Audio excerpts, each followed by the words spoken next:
Terrifying scenes at a shopping centre. Barbershop has been sprayed with bullets. A machete-wielding man. The stabbing of 2 teenagers. Car torched. Dozen people narrowly missed by bullets. Violent crime spree in Sydney's west. In Mount Druitt. Oh, he's got to go.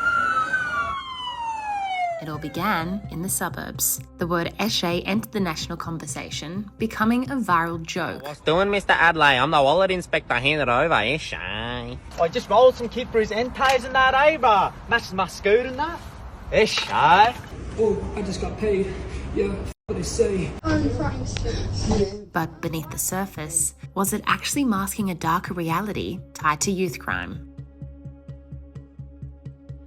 Eshay culture is said to have emerged from the Sydney's inner city graffiti scene of the 1980s. From housing commission estates, it spreads out into other suburbs. At this point, we're really still just talking about kids hanging around shopping centres, wearing branded clothing and bad haircuts and Nike TNs. But it gets like most teenage tribes, music plays a big part in their identity, and these kids aren't listening to Taylor Swift. They're probably more into groups like Western Sydney's OneFour with their lyrics about shanks and shivs. OneFour were probably the pioneers of drill music in Australia. It really resonated with the youth here in the country and around the world. They're from Mount Druitt, the suburb with the postcode 2770. Their lyrics were inspired by their life here, and it's heavy beats. It quite often references violence, which was what made them so controversial, but yeah, it gained them a lot of attention online especially. We went to the OneFour concert to speak with fans, to hear the views on the Eshay trend and on the controversy that surrounds the group itself. Where are you guys from? Western Sydney. Okay, cool. Eshay. Like a lad? Like a lad. Yeah, full like. Do you reckon it's still a thing or No. No? Back in the day, yeah, not now. It is? You Yeah, reckon I reckon it is, yeah. Okay. But I reckon lads are more like people that wear like TNs and, you know, like Nike or, you know, something like that. Yeah. You know what, I reckon it's more their surroundings, yeah. Really, realistically, it's for anybody, yeah. It's always your surroundings. You know how it is, we're from Mount Druitt, 2770. Here with the boys tonight, OneFour. LF70, 2770, gang ties at the back. RFA, OneFour, LF, Murder. We're here today, show love to the boys, Sally, Spenny, James and that. Yeah, we're LF70, we're from Manly as well. 1-4! Because they blew up so massive, you know, it was hard to not see them. Yeah, they blew up around your 8. Yeah, like, that's when everyone was listening to them. I saw like E7.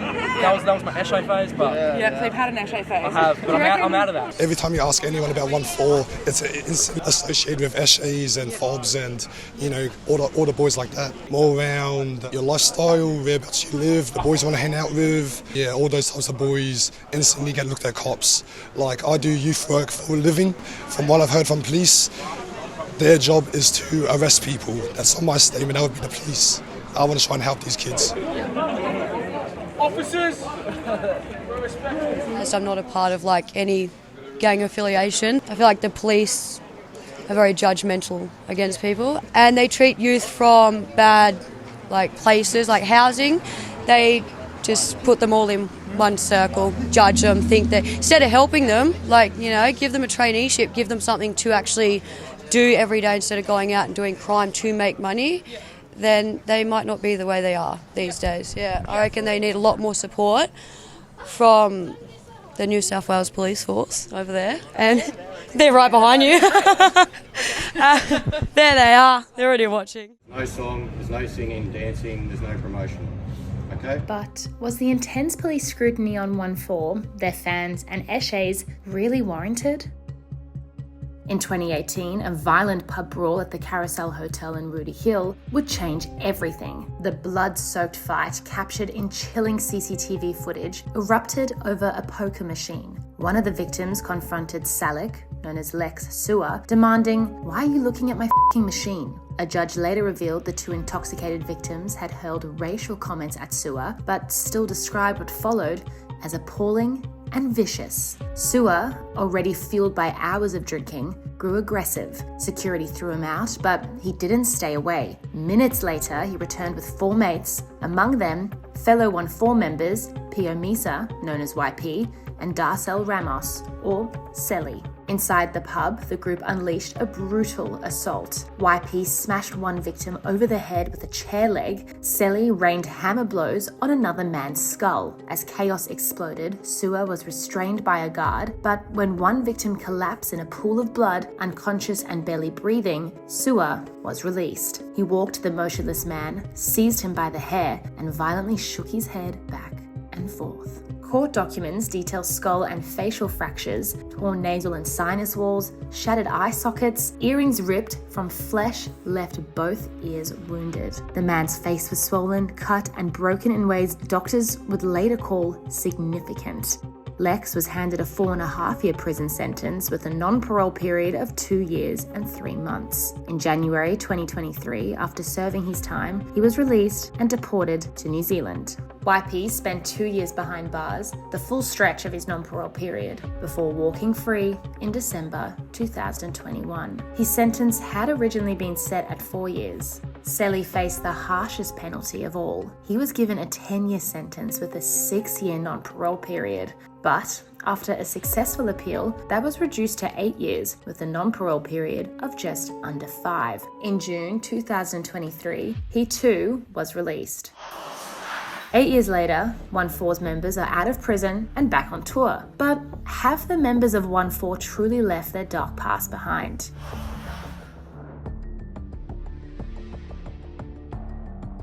Yep. Free Sally. Yeah, what she said. yeah. I was in Newcastle for one of their recent gigs, and you can really tell how much they've changed recently. Their band was there, they were really professional. The vibe around their fans was very kind of excited but low-key and calm. There was a police presence, but it wasn't overt.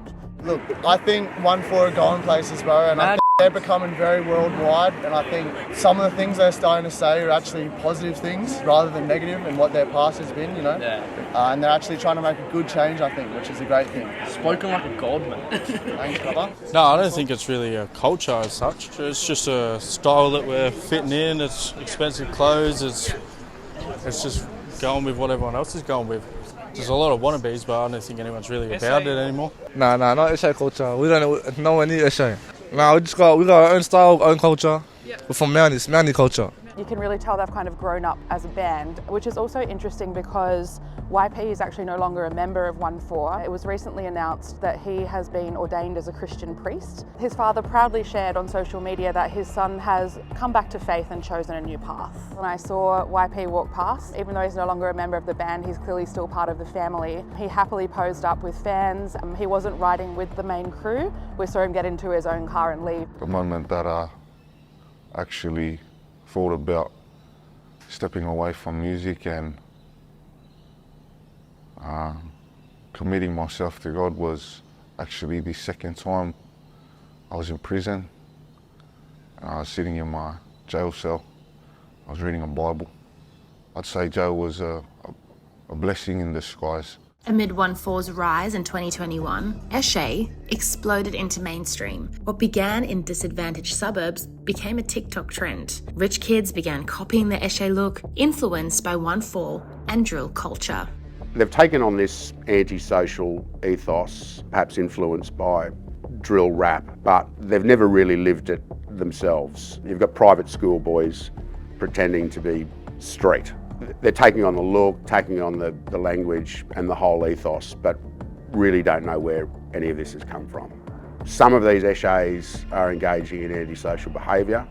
Some of them are committing crimes, robberies, assaults, and just generally intimidating the community. I spoke to 19-year-old Marshall Brown, who's a real-life Eshay, living it in Burwood. For him, it's a way of life. It's not a choice. He has no alternatives. His mates have gone down to prison, been jailed for murder, for car theft, and it's all because of the escalating problem of Eshay culture. It's gone from petty crime to serious crime. A lot of it is now down to the tribal warfare of postcodes. Marshall also now sees rich kids in the eastern suburbs and the wealthy North Shore adopting the same costume as him. Guys, we're here on the spot with Heartbreak. My name's Chook. I'm here with my boys. What's happening? We're just happy to be here, man. We're happy to be Cash here. Money doing their lads. Jade and JB, baby. Live and uncut from the set of Heartbreak High, Come baby. through, baby. Come through.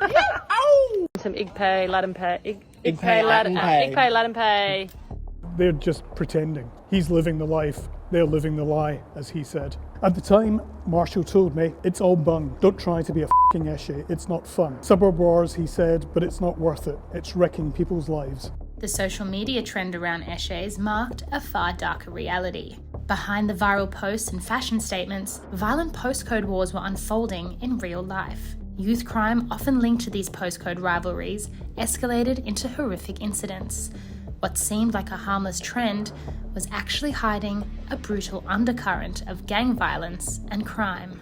The Eshay culture became a shield for some of the most troubling acts of youth violence in Australia, with tragic consequences for many families. So the escalation of the Eshay culture has seen it go from being literally just very, very petty crimes, shoplifting, standover, small-scale muggings, to something much, much more serious and dark. In Queensland, just as one example, grandmother Vilene White, 71, was brutally murdered in an attempted carjacking in an underground car park. And that's just one example of the way that Eshay culture has escalated dramatically. The kids now are armed with knives, sometimes big long machete knives, and they don't hesitate to use them. It's a tragic combination where you've got teenagers panicking, armed with easy to access weapons, lashing out in anger and fear, and as a result, people are now dying regularly.